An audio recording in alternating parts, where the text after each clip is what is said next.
out of New York City. The judgment in Donald Trump's civil fraud trial has been signed by Judge Arthur Engoron and officially entered. The total judgment for the former president now stands at not $354 million, but $454 million.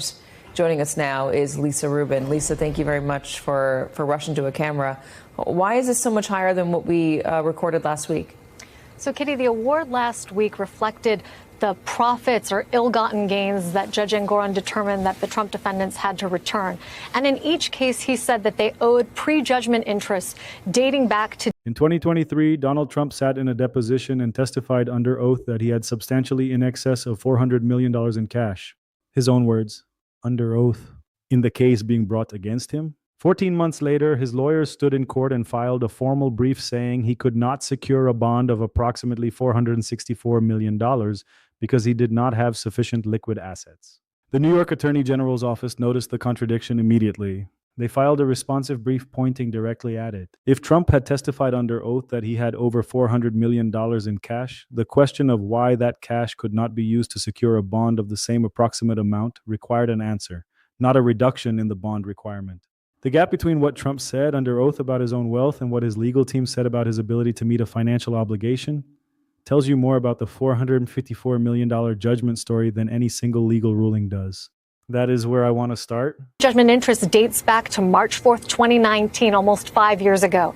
The judgment that was entered today incorporates actual dollar amounts for all of that prejudgment interest, and therefore the total judgment itself has now been raised by almost $100 million for Donald Trump alone.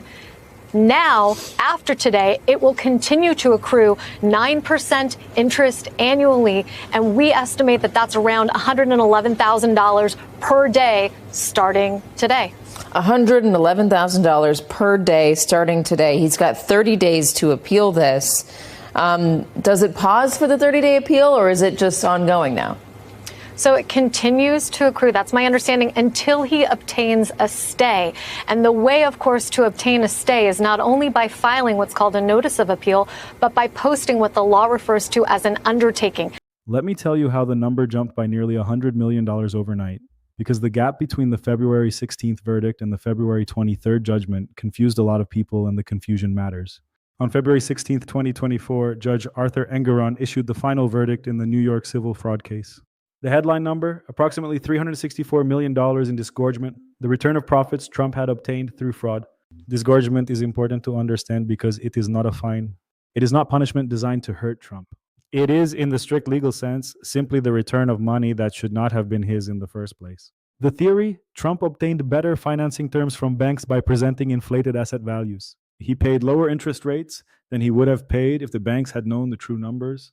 The $364 million represented the financial benefit Trump derived from those better terms over a decade. He profited from the fraud. He had to give back the profit, no more, no less. But the February 16th ruling also said something the initial headlines did not fully capture. Each portion of that amount had accrued prejudgment interest from the date it was wrongfully obtained. In New York, prejudgment interest runs at 9% annually, the same rate set by state statute for post-judgment interest. And the logic is straightforward. If you wrongfully held money that wasn't yours since 2014, you owe not just the principal, but the time value of that money for the years you held it. The largest single chunk, $168 million in prejudgment interest on the first major tranche, with interest running from March 4th, 2019, almost 5 years before the judgment date. When all of it was calculated and the judgment was officially entered on February 23rd, the prejudgment interest alone added approximately $98 million to Trump's total. The number that had been $354 million in the initial verdict week became $454 million when officially signed, and then the clock started, $11,000 per day, at 9% annually on $454 million, adding every single day until the judgment was paid or a stay was obtained. Now let me tell you what happened next, because the 30 days between February 23rd and March 25th were among the most financially dramatic sequences in American legal history. To obtain a stay of a judgment in New York, to pause enforcement while appealing, the defendant must post a bond in the full amount of the judgment, not a partial bond, the full amount plus interest, approximately $464 million. Under normal circumstances, posting an appeal bond is not complicated. A defendant finds a surety company, puts up collateral, pays a premium, and the surety guarantees the court that the judgment will be paid if the appeal fails. Trump's attorneys contacted more than 30 surety companies. Every single one said no. Not because Trump lacked assets. Forbes estimated his total real estate holdings at approximately $3 billion. He owned skyscrapers in Manhattan, golf courses in Scotland and Ireland, Mar-a-Lago, Bedminster, properties across multiple states and internationally. But surety companies do not accept a golf course in Scotland as collateral for a $464 million bond. They want cash or near cash equivalents, things that can be liquidated quickly and reliably if the bond has to be executed. The surety companies that Trump's broker approached demanded collateral equaling approximately 120% of the judgment, roughly $557 million, plus a 2-year advance on the bond premium, itself more than $18 million up front. All of it in cash or liquid securities, not real property. Real estate is illiquid by nature. The process of selling a skyscraper, listing it, finding a buyer, doing due diligence, completing the transaction, takes months at minimum, often years for assets of that scale. You cannot convert 40 Wall Street into $400 million in cash in 30 days. Trump's lawyers said in their formal court filing that the Trump organization did not have anywhere near $1 billion in cash equivalents. Gary Giulietti, president of Lockton's Northeast Division, described as the largest privately held insurance brokerage firm in the world, filed a sworn affirmation saying he had scoured the market and that obtaining such a bond was impossible under the circumstances presented. And here is where the deposition contradiction becomes legally significant. At a 2023 deposition in the fraud case itself, Trump had testified under oath that he had substantially in excess of $400 million in cash. His lawyers were now telling a court, also in a formal filing made under legal obligations of candor, that he could not secure a bond of approximately that same amount because he lacked sufficient liquid assets. Letitia James's office flagged this directly. The contradiction required an answer, not a reduction. The Chubb dimension, because this is the detail that most coverage missed. Trump had a parallel financial problem. On January 26th, a federal jury had ordered him to pay $83.3 million to E. Jean Carroll. That judgment was officially entered February 8th. He managed to post a $91.6 million bond in the Carroll case through a subsidiary of Chubb Insurance, one of the world's largest insurance companies, collateralized by a brokerage account of his own funds. That arrangement worked. But then Chubb had preliminary discussions with Trump's team about whether it might write the larger bond for the fraud case. Those talks collapsed. Chubb backed out.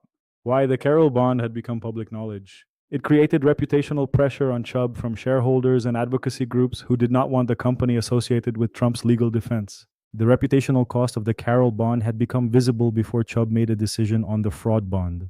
Chubb calculated the reputational risk of a bond 5 times larger in a more prominent fraud case and withdrew. After Chubb withdrew, the pool of willing bond issuers effectively narrowed to near zero. The largest players in the surety market had now all either said no on the initial approach or backed out after preliminary discussions. March 25th, the deadline. Letitia James had been specific about her intentions. She had her eye on 40 Wall Street, Trump's 40-story skyscraper in Lower Manhattan, as a potential seizure target. She had said publicly that if Trump did not post a bond, she would move to collect. She could freeze bank accounts, place liens on real property, send a marshal to seize assets. Trump posted on Truth Social that he might be forced to sell his babies, the word he used for his real estate properties. For a man who had built his entire public identity around his buildings, around his towers with his name on them, around the idea of himself as a builder of great things, the image of being forced into a distressed sale of his own properties was precisely calibrated to generate the outrage he was looking for. Whether it was an accurate description of his financial situation was a separate question, given the deposition where he had claimed over $400 million in liquid assets. 2 hours before the March 25th deadline, the appellate division acted. 5 judges issued an emergency order. They did not find that Trump was right about the penalty being excessive. They did not find that James had exceeded her authority. What they did was reduce the bond requirement from $464 million to $175 million and issue a stay of enforcement pending the appeal. The threat of asset seizure that James had been positioning to execute, the sheriffs, the liens, the potential forced sale of 40 Wall Street was lifted, at least while the appeal was pending. Knight's specialty and the bond that raised questions. Trump posted the $175 million bond on April 1st, 2024, through a company called Knight Specialty Insurance, a California-based surety firm that had not been among the 30-plus companies his team had originally approached. Knight Specialty was a smaller, less traditional player in the market, focused on niche and non-standard bonds rather than the large commercial surety business where Chubb and the major carriers operate. The arrangement attracted immediate scrutiny. Regulatory filings showed Knight Specialty had substantially fewer assets on its books than the bond issuers who typically handle obligations of this scale. Critics raised questions about whether the company had sufficient reserves to actually pay out $175 million, if Trump lost his appeal and the bond had to be executed. Questions were also raised about the relationships between Knight Specialty's leadership and Trump's orbit. Don Hankey, the California businessman who owned Knight Specialty, was publicly identified as the company's principal. James's office reviewed the bond and raised concerns about its adequacy, but did not ultimately move to block it. The appellate court accepted the posting. For legal purposes, the bond was compliant. Once the bond was posted, the post-judgment interest clock stopped accumulating new liability. Trump's total exposure at the time of the bond posting, accounting for interest that had accrued from February 23rd through April 1st, was approximately $488 to $490 million. That number was now frozen pending the appeal. The legal and political timelines as the same track. Here is the dimension the document correctly identifies that most financial coverage of the $454 million judgment misses. On February 23, 2024, Trump was the undisputed frontrunner for the Republican presidential nomination. Iowa had happened. New Hampshire had happened. He had dominated both. The same man who that morning was staring at a $500 million judgment was giving campaign speeches that night about winning the presidency and making America great again. And his donors were responding. After each major legal verdict or indictment, Trump's fundraising spiked. The legal cases that his opponents assumed would devastate his campaign appeared to be functioning in the opposite way, generating sympathetic attention, framing him as a target of persecution, and driving contributions from supporters who were outraged on his behalf. The legal and political timelines were not separate tracks running in parallel. They were the same track. The $175 million bond he posted on April 1st came from funds assembled while simultaneously running a national campaign. April 2024 was also the month his criminal hush money trial began, which would end in a guilty verdict on 34 counts in May. He was simultaneously managing the fraud bond, the Carroll judgment, the hush money trial, the Georgia case, the federal January 6th case, and the federal documents case, and winning primary after primary. In November 2024, he won the presidency. August 21st, 2025, the clock stopped. The appellate ruling came nearly a year after oral arguments, an unusually long wait. The panel was so divided it produced 323 pages of opinions with no clear majority. The financial penalty, all $454 million of it, was voided on Eighth Amendment excessive fines grounds. Trump would get his $175 million bond back once the appeals process concluded. The fraud liability was technically maintained, but in legally fragile form, with 2 of the 5 judges voting to preserve it largely to avoid a procedural deadlock rather than out of full agreement with Engoron's analysis. James declared the fraud findings stood. Trump declared total victory. Neither was entirely wrong. The number that had been $454 million on February 23, 2024, and had briefly risen above $490 million was now 0. But the fraud finding remained, and the case was heading to the New York Court of Appeals, the state's highest court, where James had appealed the elimination of the penalty. The clock stopped not by payment, not by a court finding there was no fraud, by a divided appellate panel that could not agree on the right legal standard. The DOJ investigations of Letitia James. After Trump won the presidency, the Department of Justice, his department, now controlled by the man James had successfully prosecuted for fraud, opened investigations into James herself. A civil rights probe, a mortgage fraud probe led by DOJ official Ed Martin, who posted photos of himself outside James's home publicly. James hired Abby Lowell, one of the most prominent defense attorneys in Washington. She called the investigation the most blatant example of political retribution she had ever seen. The man who, on March 25, 2024, was publicly lamenting that he might be forced to sell his buildings to pay a court judgment was now in the White House. And the attorney who had successfully proven his fraud was being investigated by his Justice Department. Here is the document's closing formulation, and it is the most analytically honest available characterization of what the $454 million number ultimately measured. The $454 million number started as a measure of fraud. It became a measure of how much American law can and cannot hold a president accountable when the president controls the mechanisms of accountability. That is the institutional story, not whether 454 million was the right number. Whether any number can be enforced against a man who subsequently wins the presidency and then uses that presidency to direct investigations at the people who prosecuted him. The fraud finding is in the permanent record. The penalty is currently 0. The case is at the New York Court of Appeals. The DOJ investigations of James are ongoing. The deposition where Trump testified he had over $400 million in cash is in the permanent record. The sworn filing where his lawyers said he couldn't post a bond of that amount is in the permanent record. Both are there. Both are permanent. And the question of what they mean for accountability when the person being held accountable subsequently controls the mechanisms of accountability is the question the legal system is still working through. Stay with this one. I'm David Harper, $454 million on February 23rd, 2024. The number that jumped by $100 million overnight because no one had calculated the prejudgment interest properly until the judgment was officially signed. The number that Trump's lawyers said was impossible to bond from the same man who had testified under oath 14 months earlier that he had substantially in excess of $400 million in cash.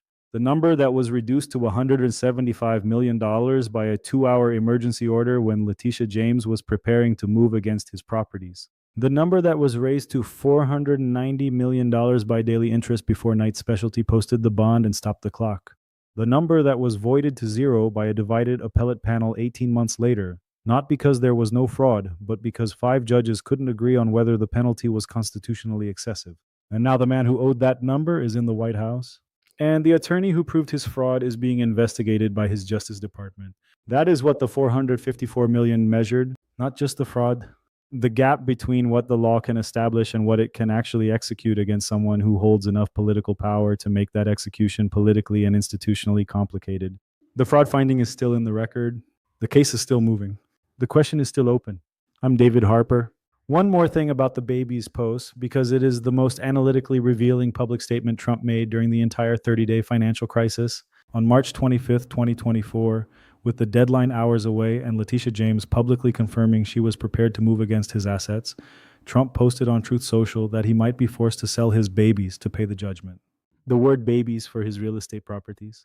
This is the same man who had testified under oath 14 months earlier that he had substantially in excess of $400 million in cash. Both cannot be simultaneously true in the way his legal narrative required them to be. Either he had the cash and was choosing not to use it, in which case the selling my babies framing was misleading. Or he did not have the cash, in which case the deposition testimony was misleading.